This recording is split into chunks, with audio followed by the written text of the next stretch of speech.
आज हम पढ़ेंगे बाबू अम्ल, क्षार और लवण के बारे में।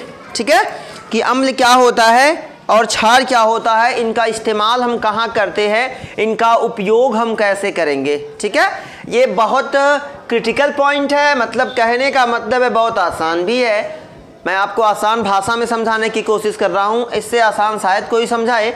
आप इसको एकदम जैसे लिखा है वैसे नोट करेंगे और बेसिकली एकदम आराम से समझते चलते हैं। ठीक है, एक एक पॉइंट, एक एक चीज़ को समझेंगे, कैसे हम अम्ल को पहचानेंगे, क्या क्वालिटी होती है, वो हमारे जीवन में क्या उसका क्या उपयोग हम करते हैं अपने जीवन में, क्या प्रभाव डालता है, क्या अम्ल के बिना हम कुछ कर सकते हैं या बिना अम्ल के कोई ऐसी चीज़ है जो संभव है, क्या अम्ल के बिना हम रह सकते हैं या हम अम्ल का इस्तेमाल कैसे करते हैं, वो हम पढ़ते हैं। ठीक है, तो देखिए बेसिकली क्या पढ़ेंगे, पहले अम्ल पढ़ेंगे, एक एक भाग को समझेंगे। तो हमने पहले अम्ल को कवर किया है, हम पहले अम्ल के बारे में सारी जानकारी प्राप्त कर लेंगे।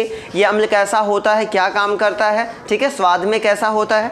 चलिए तो हम शुरू करते हैं। अब बात हम करते हैं अम्ल, जिसको इंग्लिश में बोला जाता है एसिड।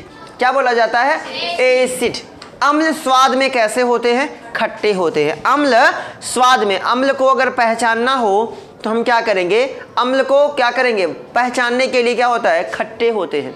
खट्टे का मतलब समझते हैं। अब देखिए, खट्टे होने का मतलब ये नहीं होता कि आप सीधे किसी चीज़ को, हर चीज़ को चेक करने के लिए आप डायरेक्ट ऐसा नहीं कर सकते कि उसे डायरेक्ट क्या करें, चख लें। अगर मैं आपको कहूँ कि ये जहर है, इसे चेक करना है, तो आप डायरेक्ट चेक कर दोगे? नहीं करेंगे ना, चख के देखेंगे कि जहर है कि नहीं। नहीं, अभी जहर नहीं लग रहा है, फिर तब तक तो आप दौड़ने लगेंगे इधर उधर, पीजीआई लेके दौड़ेंगे घर वाले आपके, है कि नहीं। क्या होता है अम्ल, क्या होता है अम्ल? स्वाद में खट्टे होते हैं, लेकिन कौन से अम्ल? दो तरह के होते हैं, एक होता है कार्बनिक अम्ल और दूसरा होता है अकार्बनिक अम्ल। ठीक है, इसके बारे में हम आगे पढ़ेंगे, तो पहले हम अम्ल के बारे में ही जान लेते हैं। अम्ल स्वाद में खट्टे होते हैं, इसका उपयोग, अम्ल को एसिड कहा गया। एक क्वेश्चन देखिए यहां से बनेगा कि अम्ल को जो एसिड कहा जाता है वो किस शब्द से लिया गया है। अम्ल एसिड शब्द है, एसिड जो है वो किस शब्द से लिया गया है, तो एसियर शब्द से लिया गया है। किससे लिया गया है? एसियर शब्द। यह लैटिन भाषा का शब्द है, समझ रहे हैं। जैसे इंग्लिश में आप बोलते हो एप्पल, एप्पल मीन्स सेब, तो आपको बताया जाता है कि सेब है ना, सेब को इंग्लिश में क्या कहते हैं, तो आप बताते हो एप्पल। वैसे ही एप्पल से क्या बना हुआ है, सेब बना हुआ है। उसी प्रकार से एसिड किससे बना हुआ है, तो एसियर से मिलके बना हुआ है। किससे? एसियर शब्द से एसिड की उत्पत्ति हुई। समझ रहे बात को ना। तो एसियर शब्द से किसकी उत्पत्ति हुई? एसिड की। एसियर से, किससे हुई भाई? एसियर से, एसियर शब्द से एसिड शब्द की उत्पत्ति हुई। एसियर का मीन क्या होता है, मतलब क्या होता है, तो एसियर का मतलब होता है बाबू खट्टा। क्या होता है? खट्टा।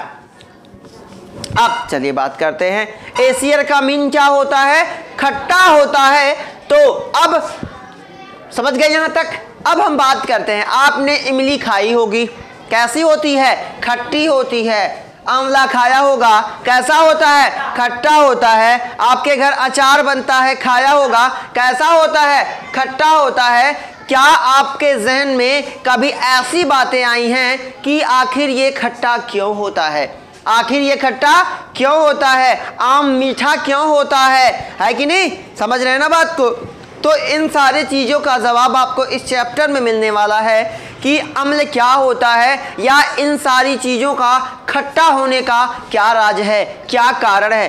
तो बात करते हैं हम एक एक के बारे में। अब आगे हम पढ़ेंगे अम्ल के प्रकार में, तो हमें ज़्यादा जानकारी मिलेगी।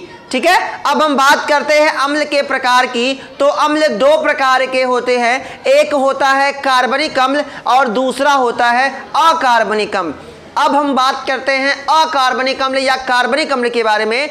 तो कार्बनिक अम्ल क्या होता है? देखिए, कार्बनिक, कार्बन से, वह अम्ल जो, एकदम दिमाग में घुसा लो, वह अम्ल जो प्राकृतिक से प्राप्त होता है, वह अम्ल जो प्रकृति से प्राप्त होता है, उसे क्या कहते हैं? कार्बनिक अम्ल कहते हैं। क्या कहते हैं? कार्बनिक अम्ल कहते हैं। और दूसरे की बात अगर हम कर रहे हैं कि वह अम्ल जो प्रयोगशाला में बनाए जाते हैं उन्हें क्या बोला जाता है? अकार्बनिक अम्ल। अब समझते हैं, पहचान समझिए। कार्बनिक अम्ल को आप क्या कर सकते हो? कार्बनिक अम्ल वह अम्ल जो प्राकृतिक में बनाया गया है उसे आप चख सकते हो। उसे क्या कर सकते हो?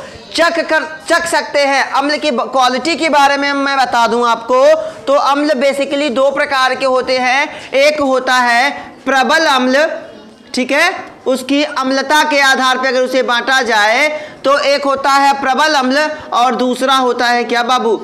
दुर्बल अम्ल। क्या होता है? दुर्बल अम्ल। प्रबल और दुर्बल का मतलब समझ जाते हैं। वह अम्ल जो आप मतलब जिसको आप चख ना सको, जो आपके लिए बहुत ज्यादा खतरनाक साबित हो सकता है, जिसको आप बोलते हो ना तेजाब, कहते हैं कि नहीं तेजाब है, हाथ पे ना गिराना जल जाओगे। क्या कारण है? क्योंकि वो क्या है? एक प्रकार का एसिड है, अम्ल है, जो क्या करेगा? जो कैसा है? प्रबल है, मजबूत है। वो आपकी त्वचा पे गिरेगा तो क्या कर देगा? त्वचा को जला देगा। तो समझ रहे हैं ना अम्ल की बात। कार्बनिक अम्ल क्या होता है? वह अम्ल जो प्राकृतिक से प्राप्त होता है। जैसे मसाला की बात मैंने लिखा ना था, कहीं लिखा था मसाला, फल, सब्जी, टमाटर, कैसे है ना? टमाटर लाल क्यों होता है? टमाटर खाने में कैसा लगता है? हल्का सा खट्टा लगता है कि नहीं लगता? इमली खट्टी लगती है, आंवला खट्टा लगता है। क्या कारण है? क्योंकि उनमें अम्ल पाए जाते हैं। अब बात करेंगे कि उनमें कौन से अम्ल पाए जाते हैं, तो उनमें कौन सा अम्ल पाया जाता है? कार्बनिक अम्ल पाया जाता है। कौन सा अम्ल पाया जाता है? कार्बनिक की पहचान क्या होती है? वह अम्ल जो स्वतः मतलब प्रकृतिक के द्वारा प्राप्त होता है। अब बताओ, आंवले में कोई तेजाब भरने जाता है? कोई अम्ल कभी ऐसा हुआ किसी को देखा कि इमली को खट्टा करने के लिए कोई इंजेक्शन लगा रहा है, चलो इमली खट्टी हो जाओ? नहीं ना। ऐसा अम्ल जो प्रकृतिक से प्राप्त होता है उसे क्या बोलते हैं?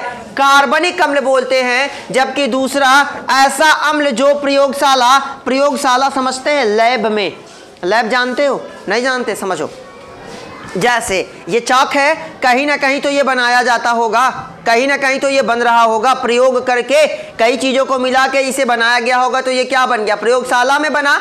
वैसे ही अम्ल को भी प्रयोगशाला में बनाया जाता है। पहले थोड़ी सी और जानकारी हम कार्बनिक अम्ल के बारे में समझते हैं, फिर हम चलते हैं। तो कार्बनिक अम्ल वह अम्ल, क्या आपने सोचा है कि मसाला, फल, सब्जी आदि खट्टे क्यों होते हैं? तो किसकी वजह से होते हैं? एसिड की वजह से होते हैं, अम्ल की वजह से होते हैं। और कौन सा एसिड? कार्बनिक अम्ल।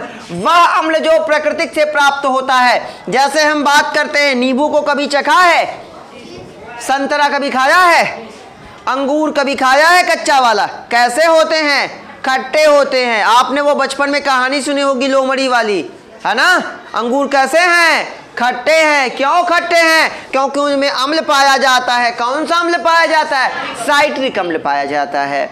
नींबू खट्टा क्यों है? आंवला खट्टा क्यों है ना? क्यों पाया भाई? क्यों खट्टा है? क्यों संतरा खट्टा है? क्यों अंगूर खट्टा है ना? तो नींबू, संतरा और अंगूर खट्टे होने का राज क्या है? साइट्रिक अम्ल। उनके अंदर एक अम्ल पाया जाता है, वो कौन सा अम्ल है? साइट्रिक अम्ल। एक क्वेश्चन यहां से और बन रहा है कि दो कार्बनिक अम्ल के नाम बताओ। दो कार्बनिक अम्ल के नाम बताओ। तो कार्बनिक अम्ल वह अम्ल जो फलों सब्जियों में पाया जाएगा वो कार्बनिक अम्ल होगा। समझ रहे हो ना? जो प्राकृतिक से प्राप्त होगा, जो लैब में नहीं बनाया गया होगा, वो कैसा होगा? कार्बनिक अम्ल होगा। आपसे पूछेगा दो कार्बनिक अम्ल का नाम बताइए, तो धड़ाक से याद करना कि सर क्या बताए थे? कार्बनिक अम्ल। उसके अंदर उन्होंने नींबू, संतरा, अंगूर, उसमें कौन सा पाया जा रहा था? साइट्रिक अम्ल। इमली खट्टी क्यों होती है? आंवला खट्टा क्यों होता है? उसमें कौन सा? टाइट्रिक अम्ल पाया जाता है। कौन सा अम्ल? टाइट्रिक अम्ल। यहां से आपका एक क्वेश्चन कंप्लीट। दो कार्बनिक अम्ल का नाम, तो नींबू में, संतरा में, अंगूर में साइट्रिक अम्ल है कि नहीं? साइट्रिक अम्ल। और इमली और आंवला में कौन सा अम्ल? टाइट्रिक अम्ल। तो साइट्रिक, टाइट्रिक बराबर कार्बनिक अम्ल। मतलब कार्बनिक अम्ल कौन है? कौन है? तो साइट्रिक और टाइट्रिक कैसे अम्ल हैं? कार्बनिक अम्ल हैं। कैसे अम्ल हैं? कार्बनिक अम्ल हैं। कैसे अम्ल हैं? कार्बनिक। समझ में आ गई बात? आगे बात करते हैं दूध। कभी कभार ऐसा होता है हम दूध को गर्म करते हैं। दूध को क्या करते हैं? गर्म करते हैं और दूध फट जाता है। फट जाता कि नहीं फट जाता? लेकिन हम लोग अलग अलग जीव हैं, हम उसका भी इस्तेमाल कर देते हैं, उसको भी हम गजब डाल के चीनी मारेंगे, एकदम धड़ाधड़ मारेंगे, आधा घंटा में खा, हाँ जिसको फटौस बोला जाता है गांव में, है कि नहीं? खाते कि नहीं खाते? लेकिन क्या आपने सोचा है कि दही खट्टी क्यों होती है? वो दूध जो फटता क्यों है, क्या कारण होता है, क्यों फट जाता है, क्यों दही खट्टी हो जाती है? तो चलिए मैं आपको थोड़ा इस पॉइंट से दूर लेके चलता हूं। एक बैक्टीरिया है, क्या है? बैक्टीरिया, जिसको हिंदी में बोला जाता है जीवाणु। क्या बोला जाता है? जीवाणु। उस जीवाणु का नाम है लैक्टोबैसिलस। क्या नाम है? लैक्टोबैसिलस। आपसे कोई पूछेगा दूध से दही क्यों बन जाती है, तो किसके कारण? लैक्टोबैसिलस के कारण। किसके कारण बाबू? लैक्टोबैसिलस। अब बात आएगी लैक्टोबैसिलस क्या है। तो लैक्टोबैसिलस एक ऐसा बैक्टीरिया है जो क्या छोड़ता है? जो लैक्टिक अम्ल बनाता है। क्या बनाता है? लैक्टिक अम्ल बनाता है। और आपको मालूम है कि अम्ल का स्वाद कैसा होता है? अम्ल का स्वाद खट्टा होता है। तो ये लैक्टोबैसिलस नामक जो बैक्टीरिया है, यही दूध को क्या बना देता है? क्या बना देता है? दही बना देता है। क्या बना देता है? दूध को दही बनाने में कौन सा बैक्टीरिया काम में आता है? तो कौन सा? लैक्टोबैसिलस। आपका 1 नंबर का क्वेश्चन है। ठीक है, एक बहुविकल्पी क्वेश्चन आपका तैयार। दूध से दही बनाने में कौन सा बैक्टीरिया काम में आता है, या कौन सा बैक्टीरिया दूध से दही बनाने के लिए, है ना, क्या है, उपयोगी है, या कौन सा ऐसा बैक्टीरिया है जिसके कारण दूध दही में परिवर्तित हो जाता है? तो लैक्टोबैसिलस वो क्या काम करता है? वो एक अम्ल की उत्पत्ति करता है, एक अम्ल छोड़ता है, बनाता है, जिस अम्ल का नाम क्या है? लैक्टिक अम्ल, जिसे लैक्टिक एसिड बोला जाता है। इसी की वजह से आपका दूध क्या हो जाता है? फट जाता है। यही बैक्टीरिया क्या करता है? आप दूध को वैसे ही फाड़े, अगर जिसमें बैक्टीरिया नहीं है, मान लेते हैं जिस किसी दूध में बैक्टीरिया नहीं है, लैक्टोबैसिलस नहीं है, तो क्या होगा? आप किसी खट्टी चीज को उस दूध में डाल दीजिए, वो क्या हो जाएगा? दूध फट जाएगा। छेना बनाते हैं कि नहीं बनाते हैं? फिटकरी डाल देते हैं कि नहीं डाल देते? डाल देते हैं कि नहीं डाल देते? जब फिटकरी डाल देते हैं तो दूध क्या हो जाता है? फट जाता है और छेना बनाया जाता है। उसके बाद मजबूती से भिगो भिगो के खाया जाता है। खाया जाता है कि नहीं खाया जाता है? कुछ लोग 4-5 मार देते हैं, वो तो पीस के ऊपर डिपेंड करता है। छोटी पीस है तो 6 ठो, अगर बड़ी बड़ी पीस है तो पूरा एकदम जितना सीरा है कुल गिरा के फिर मारते हैं। कि नहीं, पार्टियों का सीजन चल रहा है। चलते हैं बात को। तो देखिए कार्बनिक अम्ल समझ में आ गया बाबू। देखिए पूछेगा कार्बनिक अम्ल कहाँ कहाँ पाया जाता है? तो मसाला, सब्जी, जो प्रकृति से प्राप्त होता है, जो चीज़ें प्रकृति से प्राप्त होती हैं। कौन सा ऐसी कंपनी है जो सेब बनाती है कोई कंपनी? कोई ऐसी कंपनी जो टमाटर बनाती है कोई कंपनी? कोई ऐसी कंपनी है जो आलू बनाती है कोई कंपनी? नहीं ना। वो केवल उन्हीं चीज़ों को, जैसे आलू से क्या बना देंगे? चिप्स बना देंगे। क्या बना देंगे? चिप्स बना देंगे। बना देंगे कि नहीं बना देंगे भाई? है कि नहीं? गेहूं का जो आटा है, जो पार्ले बिस्किट है, ये क्या है? आटे से बनाना, उसको मैदा बना के पीस के बारीक करके क्या बना दिया हमने उसे, है ना, बिस्किट बना दिया। तो क्या करते हैं हम? केवल किसी चीज़ को एक जगह से दूसरी जगह पे क्या करते हैं? कन्वर्ट करने का काम करते हैं, हम बनाते नहीं। तो दूध, जो नींबू है, संतरा है, अंगूर है, वो खट्टा क्यों है? किसकी वजह से? साइट्रिक अम्ल के। इमली, आंवला खट्टा क्यों है? टाइट्रिक अम्ल के कारण। दूध फट क्यों जाता है? किसकी वजह से? लैक्टोबैसिलस नामक जो बैक्टीरिया होता है वो क्या उत्पन्न करता है? लैक्टिक अम्ल उत्पन्न करता है। एक सवाल याद रखिएगा, ये आपसे कभी भी पूछा जा सकता है कि आखिर दही खट्टी ही क्यों होती है? तो क्यों खट्टी होती है? क्योंकि उसमें कौन सा क्या पाया जाता है? उसमें लैक्टिक अम्ल पाया जाता है। और अम्ल की क्वालिटी हमने पहले ही पढ़ा कि अम्ल स्वाद में कैसे होते हैं? खट्टे होते हैं। क्लियर हो गया? चलिए, तो हमने कार्बनिक अम्ल समझ में आ गया यहाँ तक। आगे बात करते हैं अकार्बनिक अम्ल की।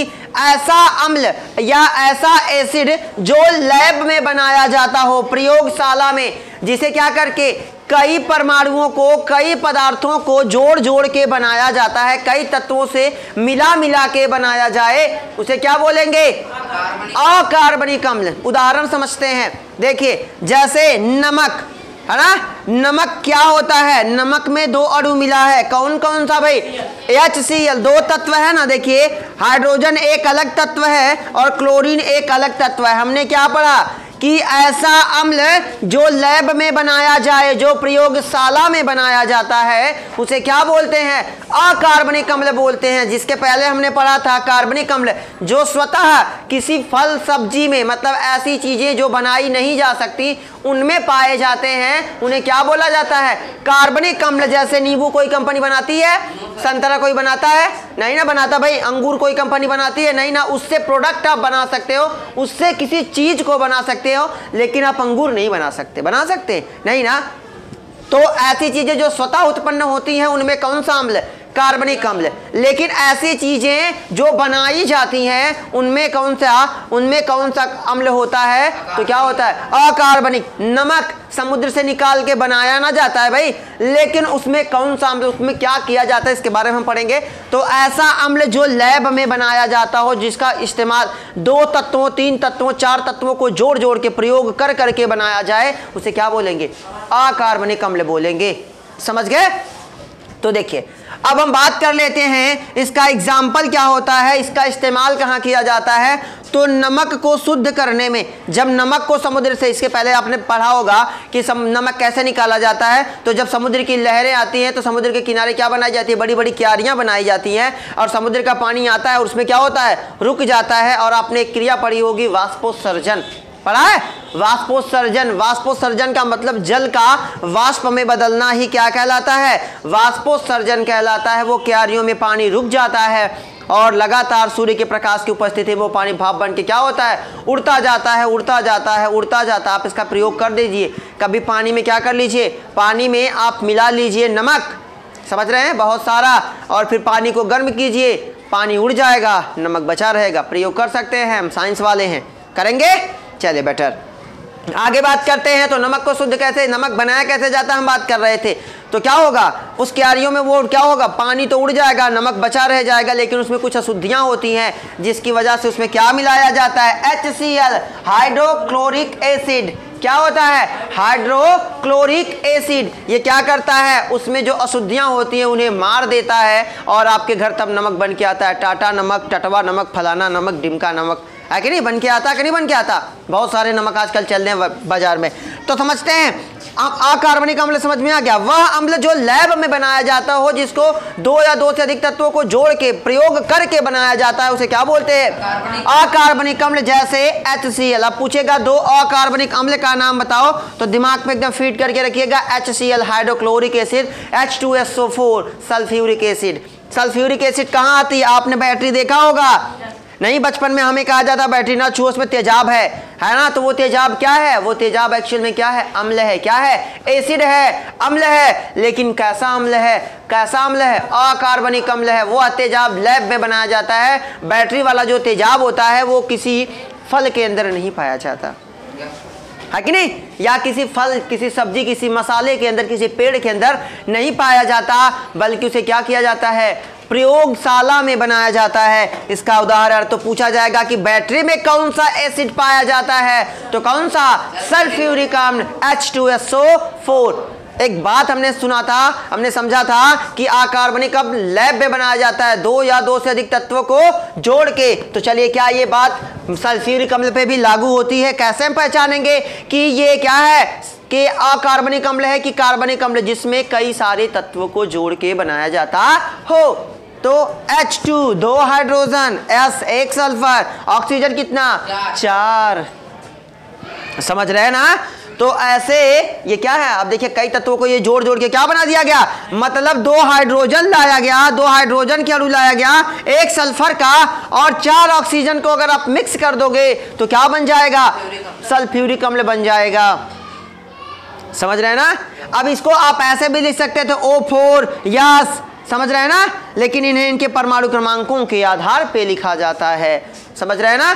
तो देखिए अब अगर 2 हाइड्रोजन आप लेके चले आते हो, कहीं से 2 हाइड्रोजन लेके आइए, 2 हाइड्रोजन के अणु, सल्फर लाइए, कितना 1 सल्फर लाइए, 4 ऑक्सीजन को मिक्स कर देंगे तो क्या बन जाएगा? एसिड बन जाएगा। क्या बन जाएगा? जैसे दूसरे उदाहरण के तौर पे समझे, किसी दूसरे के घर से, जैसे पहले मेरे घर से चावल आता था, आपके घर से दाल आता था, किसी तीसरे के घर से पानी और नमक आता था, तेल वगैरह आते थे, तो क्या बन जाती थी? खिचड़ी बन जाती थी, है कि नहीं? लेकिन अब अगर जगह को बदल दिया जाए, मेरे घर से क्या आने लगे? पानी आने लगे, आपके घर से चावल आने लगे, किसी दूसरे के घर से दाल आने लगे, तो क्या बनेगा? तब भी तो खिचड़ी ही ना बनेगी। तो कहने का मतलब क्या है? प्रयोगशाला वाला जो है उसमें क्या होने चाहिए? 2 हाइड्रोजन के अणु होने चाहिए, 1 सल्फर होना चाहिए, 4 ऑक्सीजन हो गया, तो क्या बन गया? क्या बन गया बाबू? सल्फ्यूरिक अम्ल बन जाएगा। आपको तुरंत सल्फ्यूरिक अम्ल का निर्माण हो जाएगा। ठीक है, तो सल्फ्यूरिक अम्ल और हाइड्रोक्लोरिक अम्ल कैसे अम्ल हैं? अकार्बनिक अम्ल हैं। कैसे अम्ल हैं?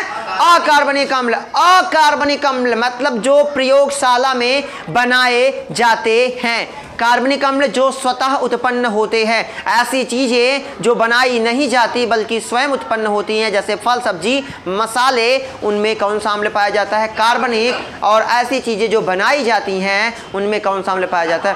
अकार्बनिक। क्लियर हो गया? उदाहरण समझेंगे। अकार्बनिक कार्बनिक अम्ल का क्या होता है? साइट्रिक अम्ल, टाइट्रिक अम्ल और लैक्टिक अम्ल। ये कैसे अम्ल हैं? कैसे अम्ल हैं? तो ये कार्बनिक अम्ल हैं। या और उस दूसरे की बात हम कर लेते हैं तो HCl हाइड्रोक्लोरिक अम्ल, और दूसरा क्या था? सल्फ्यूरिक अम्ल। वो कैसे अम्ल हैं? अकार्बनिक अम्ल हैं। इन्हें हम लैब में बनाते हैं। 2 क्वेश्चन तैयार हुआ। कार्बनिक अम्ल का उदाहरण साइट्रिक अम्ल, टाइट्रिक अम्ल, ठीक है। अकार्बनिक अम्ल का हाइड्रोक्लोरिक अम्ल, और दूसरा क्या है? सल्फ्यूरिक अम्ल। तुरंत बताएंगे, जुबान पे एकदम रट्टा मार के बैठिए, एकदम दिमाग में फीड करके रखो। ठीक है, चलो आगे बात कर लेते हैं अम्लों के भौतिक गुण। भौतिक गुण का मतलब देखो, भौतिक माने समझ जाओ, है ना। कई बार मैंने बताया आपको भौतिक माने क्या होता है? वह चीजें जिसे आप छू सको, महसूस कर सको, जिसमें परिवर्तन कर सको, वो क्या कहलाता है? भौतिक। वह चीज जिसे छू सको, महसूस कर सको, परिवर्तन कर सको, वो क्या कहलाती है? भौतिक कहलाती है। हम बात करते हैं अम्ल को, हम छू के कैसे पता कर लेंगे? सूंघ के कैसे पता कर लेंगे? है ना, है कि नहीं? क्रिया करा के कैसे पता कर लेंगे? किसी तरीके से हमें पता कराना है। जैसे अगर इसी कमरे में हमें किसी को पहचानना हो कि भाई ये फलाना लड़का कहाँ है, या राकेश भाई कहाँ है, राज भाई कहाँ है, तो क्या देखेंगे? पहले हम पहचानेंगे वो कैसा है। पहले सोचेंगे तो उसके घर वाले बताएं वो गोरा सा है, छोटा सा है, 5 में पढ़ता है, तो पहले शनाख्त किस कमरे में जाएंगे? 5 में जाएंगे। ये इतना छोटा सा लड़का कौन है भाई? खड़े हो, पहले कुल खड़ा होंगे छोटे वाले, फिर उसमें तो छाटा जाएगा थोड़ा सा सांवला कौन है, एकदम इधर आ जाओ, है कि नहीं? किसके आँख पर यहाँ, उसके आँख के बगल में यहाँ तिल था, आँख के बगल में आँख दिखाओ, हाँ इसको ही राकेश है, इसका नाम राकेश है कि नहीं? वैसे ही अम्ल को हम कैसे पहचानेंगे? भौतिक लक्षण देख के आप कैसे पहचानोगे? तो पहला पॉइंट क्या होता है? अम्ल को जब भी आप पहचानोगे तो पहला हमने पॉइंट क्या पढ़ा था? जिसे छूकर, है ना। भौतिक मतलब क्या होता है? जिसको क्या किया जाए? छुआ जाए, महसूस किया जाए, है कि नहीं? वो क्या था? वो उसका भौतिक लक्षण था। भौतिक जैसे ये मेरा क्या है? मेरे भौतिक लक्षण क्या है ना? छोटा सा, मोटा सा, प्यारा सा, दुलारा सा, जो भी आप कहो, है कि नहीं? तो क्या है? अम्लों के भौतिक गुण क्या होते हैं? अम्ल को अगर देखना है, पता करना है, तो वो क्या होंगे? स्वाद में कैसे होंगे? खट्टे होंगे। कैसे होंगे? खट्टे। जो अम्ल होते हैं वो स्वाद में कैसे होंगे बाबू? खट्टे होंगे। लेकिन खट्टे हैं, लेकिन हम किसी चीज को खट्टा है कैसे पता करेंगे? चख कर पता करेंगे। कैसे? चख कर। लेकिन अम्ल को चखना क्या होता है? खतरनाक होता है। यहाँ अम्ल रखा, जुबान में छेद करके यहाँ से निकल जाएगा। समझ रहे हैं ना बात को? क्योंकि हमने पढ़ा है अम्लता के आधार पे, प्रबलता के आधार पे अम्ल कितने प्रकार के होते हैं? 2 प्रकार के होते हैं। एक होता है प्रबल अम्ल, दूसरा होता है दुर्बल अम्ल। आप आंवले को तो यहाँ बगल में रखे रहते हो, कभी कभार इमली बहुत ज़्यादा खा लेते हो तो दांत कितना मजबूत हो जाता है ना। कुछ नहीं खा पाओगे, तो ना यहाँ काट पाओगे, इतना दांत मजबूत हो जाता कि नहीं हो जाता? क्योंकि बहुत सारा अम्ल आपने खा लिया, और कुछ लोग मजबूती से खाते जाते हैं, अलगे महापुरुष हैं। ठीक है, तो समझते हैं। तो क्या होता है? जो अम्ल होते हैं उन्हें चखना क्या होता है? खतरनाक होता है। क्या होता है? खतरनाक। जैसे हाइड्रोक्लोरिक अम्ल को अगर आप चखना चाहेंगे तो पहले जैसे उंगली लगाएंगे, उंगली ये धीरे धीरे मामला करने लगेगी। यहाँ लगाएंगे, आपने सुना ना एसिड अटैक हुआ, किसी लड़की के चेहरे पर फेंक दिया जाता है, तो वो कौन सा अम्ल फेंका जाता है? हाइड्रोक्लोरिक अम्ल फेंका जाता है। कौन सा अम्ल फेंका जाता है? हाइड्रोक्लोरिक अम्ल। ये क्या करता है? ये स्किन को तुरंत जलाने लगता है, और देखते हैं चेहरा कितना झुलस सा जाता है कि नहीं? वो क्या काम करता है? वो चेहरे को झुलसा देता है।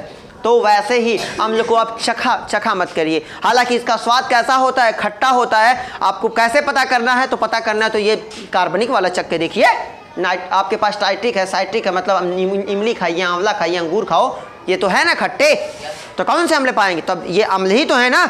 अब जरूरी है यही चेक करना है भाई, है कि नहीं? भाई मैं मानता हूँ आप बाहुबली हो, आप रोक देते हो, ट्रक रोक देते हो, जहाज रोक देते हो, है कि नहीं? ट्रेन मत रोको, है कि नहीं? रोको, एक दिन समझ में आ जाना है, लेके चल जाएगी तुमको संजरपुर तक है कि नहीं? आप बाहुबली हो, अच्छी चीज़ है, लेकिन हर चीज़ नहीं। आप कहोगे नहीं मुझे वही चखना, तो चखो, है ना? तो अम्ल स्वाद में कैसे होते हैं? खट्टे होते हैं, लेकिन इन्हें चखना बहुत ही ज़्यादा क्या होता है? खतरनाक होता है। और हमारे देश में जो चीज़ खतरनाक होती है तुरंत वहाँ उभर के आते हैं खतरों के खिलाड़ी। आप देखते हैं ना, यहाँ भैया थूकना सख्त मना है, जहाँ लिखा है थू वहीं थूकेंगे। लिखा यहाँ पोस्टर चिपकाना सख्त मना है, जहाँ पोस्टर लिखा है वहीं चिपका देंगे। हम अलग है, प्रतिभाशाली हैं। जिस चीज़ के लिए हमें मना किया जाता है, हमें कहा जाता है हेलमेट लगाइए, हेलमेट लगाइए, हेलमेट लगाइए, काहे हेलमेट लगाएं? मेरी ज़िंदगी है कि नहीं? 40 से ज़्यादा स्पीड ना चलिए। 40 कैसे? 40 चलाएंगे तो गाड़ी कैसी, है कि नहीं? जिस चीज़ के लिए हमें मना किया जाता है वही करते हैं।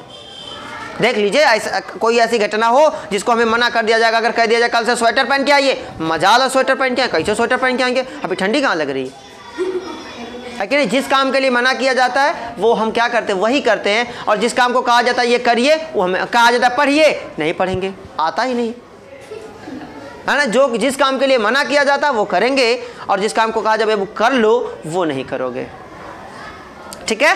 तो अम्ल स्वाद में कैसे होते हैं? खट्टे होते हैं। चखना क्या होता है? खतरनाक होता है। एक और क्वालिटी इसके समझते हैं कि जब भी किसी अम्ल को आप पानी में डालोगे वो क्या हो जाएगा? मिल जाएगा। जैसे दूध को पानी में डालते हैं, मिल जाता कि नहीं मिल जाता? मिल जाता है ना। वैसे ही जल में जब किसी अम्ल को डालेंगे, इसकी पहचान है, वो पूरी तरह से जल में क्या हो जाएगा? घुल जाएगा। आप नहीं बता पाओगे पानी कहाँ है और अम्ल कहाँ है। जैसे सरसों के तेल को आप पानी में डालते हो तो क्या होता है? दिखता है ना कि यहाँ पानी है, यहाँ सरसों का तेल है, पता चल जाता है कि नहीं चल जाता? लेकिन आप जब जल में किसी अम्ल को डालेंगे तो वो क्या होगा? पूरी तरह से मिल जाएगा, आप उसे नहीं बता पाओगे। तो अम्ल जल में कैसे होते हैं? घुलनशील होते हैं। याद रखेंगे, ये इनके भौतिक गुण हैं।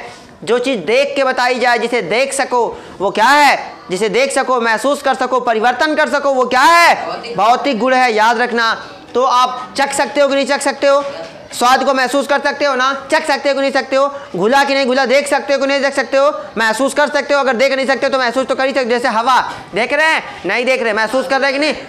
ऐसे आप अगर हाथ में अपने फूंकेंगे तो पता चल रहा है ना कि हवा, पता चल रही है कि नहीं चल रही है? तो ये क्या है? महसूस कर रहे हैं ना। तो ये कैसा परिवर्तन? ये कैसा है? ये भौतिक है। क्या है? भौतिक है।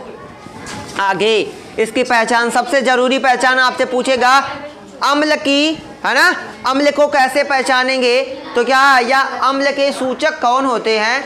बात ज़्यादा तुम लोग करते हो भाई। आप लोग मैं मानता हूँ बहुत टैलेंटेड है पढ़ने में, ठीक है? प्रतिभा दिखाइए, आपका एग्ज़ाम है आगे, प्रतिभा दिखाइएगा। मुझे मालूम है आप लोग टॉपर हो, बहुत ज़्यादा टैलेंटेड हो, ठीक है? चलिए बात करते हैं आगे। आपसे पूछेगा कि अम्ल के दो सूचक बताइए, कैसे अम्ल को कौन कौन बता देता है? तो उसका सबसे पहला सूचक है अम्ल को बताने। सूचक का मतलब जो बताता है। नहीं देखते जब ये हमारे यहाँ जब ये लाइन बिछाई जा रही थी, डबल वाली लाइन, तो जैसे यहाँ कभी रोड बनता है तो एक होता है ना संकेतक लगा होता है भाई कि यहाँ रोड बंद है, इधर जाइए, होता है कि नहीं होता है? लगा होता ना रूट, जैसे रूट डाइवर्जन, रूट को बदल दिया गया, आप इधर जाइए, है कि नहीं? या कभी ट्रैफिक पुलिस वाला क्या करता है? इसे खड़ा रहता है, तो ये क्या है? रोकने का क्या है? सूचक है। रेड लाइट जो होती है, लाल वाली बत्ती, जब ट्रैफिक पुलिस क्या करता है? लाल बत्ती जल जाती है तो आधे लोग रुक जाते हैं, वो क्या है? वो सूचक है। वैसे ही अम्ल के लिए भी एक सूचक है। दो सूचक के बारे में पूछेगा तो आप तुरंत बताइएगा, लिटमस पेपर और दूसरा होता है फिनाप्थलीन। क्या होता है? फिनाप्थलीन, जिसमें हम लिटमस पेपर पढ़ रहे हैं, फिनाप्थलीन आगे मिलेगा आपको, ठीक है? तो देखिए लिटमस क्या होता है। अगर आप लिटमस पेपर एक हल्का पेपर होता है, आप शादियों में जाते होंगे, जाते कि नहीं जाते? जाते हैं ना, वो रखा होता है टिश्यू पेपर, रखा होता कि नहीं? कुछ इतने महापुरुष होते हैं इतना टिश्यू पेपर यूज करते हैं कि 2-4 महीना टिश्यू पेपर इकट्ठा यूज करते हैं। एक बार कॉफ़ी पियेंगे तो टिश्यू पेपर से पूछेंगे, अब उसके पहले शायद टिश्यू पेपर देखे थे वो, है कि नहीं? मारे टिश्यू पेपर यूज़ कर डाले। तो समझते हैं लिटमस क्या होता है। लिटमस वैसे टिश्यू पेपर के जैसी एक है ना, एकदम हल्का पेपर होता है, जिसपे जब आप अम्ल को गिराते हो तो वो लिटमस पेपर को कैसा कर देता है? लाल कर देता है। कैसा कर देगा? वो पूरा का पूरा लिटमस पेपर कैसा हो जाएगा? लाल हो जाएगा। और जब लाल हो गया तो हम बता देंगे बस करो, ये क्या है? क्या है? अम्ल है। ठीक है, जैसे क्या होता है, किसी गांव में किसी लड़के को ढूंढना होता है तो आपको कोई बता देगा वो गाली बहुत ज़्यादा देता है, बस तुरंत गांव में घुसेंगे कौन लड़का बहुत ज़्यादा दे रहा है, मिलेंगे 2-4 लड़के से मिलेंगे और उस लड़के जिन लड़कों को गाली देने हैं तो उनके हर बात में गाली निकलती है और उनसे बस बस बस यही है, ये एकदम 1 नंबर की गाली दे रहा है, इंटरनेशनल गाली दे रहा है, इससे मजबूत कोई नहीं है, इसको लेके चलो, ये है, उठा के लेके चलो, है कि नहीं। वैसे ही लिटमस क्या होता है, जब भी लिटमस पे आप अम्ल गिराओगे, लिटमस पेपर पे जब भी आप अम्ल गिराओगे पूरा का पूरा लिटमस पेपर कैसा हो जाएगा, लाल हो जाएगा। ये क्या है, उसकी पहचान है। आगे बात करते हैं, अगर आप और अगर इन सब पे आपको भरोसा नहीं है तो अम्ल को तुरंत क्या करेंगे, त्वचा पे गिरा लीजिए और तुरंत जलन चालू होगी, जलने लगेगा, चेहरा सुलगने लगेगा। किसी चीज़ पे गिरा के देखिए, अपनी स्किन पे कर सकते हैं, प्रयोग करके देखिए कभी, ठीक है, करिएगा मत वरना बहुत पछताएंगे। ठीक है, कम हो जाएगा, कुछ लोगों का कम होगा, कुछ का बढ़ जाएगा, बाकी आप समझदार हो। ठीक है, त्वचा पे जैसे ही आप गिराओगे ये क्या होगा, त्वचा में जलन पैदा कर देगा और ये अगर मान लेते हैं अगर वो चेहरे पे गिर गया तो वो क्या करेगा, चेहरे को जलाने लगेगा। जैसे नहीं वो हमारे गांव में जिसको बोलते धुइंहर किया जा रहा है, तो क्या जैसे चेहरा नहीं किसी चीज़ को जलाया जाता है तो उससे पहले धुआं निकलता है। मैंने आपको एक बार बताया था कि जब किसी चीज़ को पूरा जलाएंगे तो कौन सी गैस निकलेगी, कार्बन डाइऑक्साइड निकलेगी। कौन सी गैस निकलेगी, कार्बन डाइऑक्साइड। जब किसी चीज़ को आधा जलाया जाएगा तब कौन सी गैस निकलेगी, हाँ, मोनोऑक्साइड निकलेगी। कौन सी गैस, मोनोऑक्साइड। ये याद रखिए, ये बार बार थोड़ी बताया जाता है, एक ही पॉइंट को रोज पढ़ेंगे नहीं ना, याद रखिए दिमाग में फीड करके। तो समझ में आ गया अम्ल के भौतिक गुण क्या होंगे, कि ये स्वाद में कैसे होंगे, खट्टे होंगे, इनको चखना बहुत खतरनाक होता है, ये जल में घुल जाते हैं, लिटमस पेपर को लाल कर देते हैं। और अगर इन सब पे आपको यकीन नहीं होता तो आप त्वचा पे गिराइए और ये त्वचा को क्या करेंगे, जलाने लगेंगे। तो ये इनके कैसे लक्षण हैं, भौतिक लक्षण हैं। समझ में आ गई बात। आगे बात करते हैं रासायनिक लक्षण। देखिए भौतिक समझ गए, अब रासायनिक का मतलब जिसको आप नहीं कर सके, जिसको आप कर ना सके, देख भी ना सके, महसूस केवल कर सकते हैं कुछ हद तक। जैसे दूध से दही बनता है, कौन सा परिवर्तन हुआ। देखिए रासायनिक परिवर्तन का मतलब समझ लो कि ऐसा परिवर्तन जिसमें कोई वस्तु प्रारंभिक अवस्था को प्राप्त नहीं कर सके, वो कैसा परिवर्तन, रासायनिक परिवर्तन। जैसे दूध से दही का बनना, कौन सा परिवर्तन, रासायनिक। दूध से दही तो बन जाएगी लेकिन दही से फिर दूध बनेगी, तो वो कैसा परिवर्तन, रासायनिक परिवर्तन। वैसे अम्ल की क्वालिटी कैसी होती है, वो क्रिया कैसे करता है, वो कैसे होता है, उसको रसायन के रूप में कैसे पहचानेंगे। तो जब सभी अम्ल को आप देखेंगे रासायनिक, अगर उसके फार्मूले की बात कर ले, रासायनिक सूत्र की बात कर ले, तो पहचानेंगे कैसे कि ये अम्ल है। तो अम्ल की पहचान क्या होती है, उसमें बहुत सारे 2 या 2 से अधिक क्या होंगे, हाइड्रोजन होंगे। क्या होंगे, हाइड्रोजन। जैसे आपने दिखा, आपने यहाँ लिखा है, देखिए यहाँ पे लिखा है H2SO4, कितने हाइड्रोजन, 2। अभी हमने बताया कि जिसमें इसकी पहचान क्या होगी, इसमें 2 से अधिक क्या होंगे, हाइड्रोजन के अणु होंगे, तो वो क्या होगा, क्या होगा, अम्ल होगा। क्या होगा, अम्ल होगा। अम्ल की ये रासायनिक पहचान है कि उसमें हाइड्रोजन के अणु कितने होंगे, 2 या 2 से अधिक होंगे। तो वो क्या, उसको हम क्या पहचानेंगे, तुरंत पहचानेंगे, क्या ये अम्ल है। जिसमें 2 से अधिक हाइड्रोजन है वो क्या है, अम्ल है। ठीक है, आगे पॉइंट करते हैं भाई कि धातु से क्रिया करवाते हैं। अम्ल को याद रखिएगा, अम्ल को, तेजाब को कभी भी लोहे या धातु से बनी, धातु पर जानते हैं कि नहीं जानते, धातु वह होती है जो पीटने पे आवाज करती है, फैलती है, चमकती है, वो क्या कहलाती है, धातु कहलाती है। किसी भी अम्ल को कभी धातु में मत रखिएगा, समझ रहे हैं ना। ऐसा नहीं कि तेजाब लेके आए बाल्टी में डाल दिए, समझ रहे हैं, तेजाब लेके आए लोहे वाली बाल्टी में डाल दिए, ऐसा नहीं। वो तुरंत क्रिया करने लगता है। क्या करने लगता है, क्रिया करने लगता है। जैसे आपको एक जानकारी दे रहा हूं कि जहाज में जब आप कभी जाओगे, एरोप्लेन वाली बात मैं कर रहा हूं, पानी वाली जहाज की बात नहीं कर रहा हूं, एरोप्लेन की बात कर रहा हूं, तो वहां पे आपको कभी भी पारा HG नहीं ले जाने देंगे, थर्मामीटर नहीं ले जाने देंगे। क्यों नहीं ले जाने देंगे, कि अगर पारे में क्या भरा होता है, मर्क्यूरी, बोले तो HG, बोले तो पारा भरा होता है कि नहीं भरा होता है। जो भाई आप टेम्परेचर आपका कौन देखता है, बुखार आपको होता है तो पारा मुंह में लगाया जाता है ना, तो वो बताता है ना टेम्परेचर आपको, बुखार 97 डिग्री, 110, 103, 115 होता है ना, तो उसमें क्या भरा होता है, वो पारा भरा होता है। लेकिन अगर वो पारा जहाज में गिर जाए तो पूरी जहाज में वो क्या कर देगा, छेद कर देगा। क्या कर देगा, छेद कर देगा, जहाज को खत्म कर डालेगा, लेकिन अपने खत्म नहीं होगा, वो स्वतः समाप्त नहीं होगा। मर्क्यूरी एक ऐसी धातु है जो क्या काम करती है, यही एक एग्जाम्पल, यहाँ एक क्वेश्चन यहाँ बनेगा। एक ऐसी धातु का, आपने पढ़ा है धातुएं सामान्यतः कैसी होती हैं, ठोस होती हैं। प्राकृतिक में जितनी धातुएं हैं वो ठोस अवस्था कठोर होती हैं, केवल पारा को छोड़कर। पारा एक ऐसी धातु है जो कैसी होती है, द्रव अवस्था में रहती है, और अगर ये जहाज पे गिर जाती है तो पूरी जहाज गायब हो जाएगी, खत्म कर दे, गला देगी जहाज को। लेकिन पारा जितना रहेगा वो उतना खत्म नहीं होगा। समझ रहे हैं ना बात को? इतनी तेजी से वो एल्युमिनियम से क्रिया करती है। समझ रहे हैं? वैसे ही अम्ल क्या काम करता है, धातु से अगर अम्ल को किसी तेजाब को किसी लोहे के बर्तन में, स्टील के बर्तन में, जो धातुएं हैं उनको उनके बर्तन में रख दिया जाए तो उनसे क्रिया कर देगी। और याद रखिएगा, अगर जब भी किसी धातु से ये क्रिया करेगी तो कौन सी गैस मुक्त करेगी, हाइड्रोजन। ये सिंबल जो तीर बना है ऊपर अगर कभी आपको मिलता है तो इसका मतलब कोई गैस क्या है, मुक्त हो रही है। समझ गए? तो धातु से जब भी कोई अम्ल क्रिया करेगा तो कौन सी गैस मुक्त करेगा, हाइड्रोजन गैस मुक्त करेगा। समझ में आ रही ना बातें? आगे संक्षारक। संक्षारक का मतलब जानते हैं, आपने देखा होगा कि आपके घर पे कोई लोहे का सामान रखा होता है, जैसे साइकिल हो गई, अब तो वो थ्रेसर जिसको कहते हैं, कभी कभार हम उसे खुले में छोड़ देते हैं तो क्या होता है, धीरे धीरे वो क्या होती है, गायब हो जाती है। धीरे धीरे जिसको कहते हैं मूर्छा लग गया, जंग लग जाता है ना वो। तो प्राकृतिक में भाई बहुत सारे अम्ल पाए जाते हैं जो उसे क्या कर देंगे, धीरे धीरे नष्ट कर देते हैं। तो अम्ल की एक पहचान भी होती है कि ये क्या होते हैं, संक्षारक होते हैं। भाई आपने पढ़ा ना, लोहे से वो क्रिया करता है, तो जब ये लोहे से क्रिया करते हैं तो धीरे धीरे उसे क्या कहते हैं, संक्षारक। संग का मतलब साथ, और क्षारक, क्षारक का मतलब क्षरण से है, का मतलब करने वाला, जो किसी वस्तु को धीरे धीरे क्या करते हैं, नष्ट करते हैं। याद रखेंगे, ज़्यादा से ज़्यादा संक्षारण किसमें होता है, संक्षारक अम्ल किसको सबसे ज़्यादा नष्ट करते हैं, तो किससे करते हैं, धातुओं को। किसको, धातुओं को। आगे इसकी आखिरी पहचान हम पढ़ेंगे कि अम्ल में जब भी कभी बिजली प्रवाहित की जाएगी, ये क्या होता है, विद्युत का चालक होता है। इसमें बिजली आसानी से जा सकती है। इसके पहले हमने उष्मा के सुचालक कुचालक पढ़ा था ना, तो वैसे ही इसमें बिजली विद्युत आसानी से जा सकती है। तो ये ठहरा आपका अम्ल के बारे में। अब इसके बाद हम पढ़ेंगे किसके बारे में, क्षार के बारे में। ठीक है, जानकारी समझ में आ गई आपको? इसको नोट कीजिएगा, दिमाग को एकदम फिट करिए। बहुत आसान चैप्टर था, बहुत टफ था और बहुत इंटरेस्टिंग पॉइंट थे। ठीक है, नोट कीजिए। Best of luck.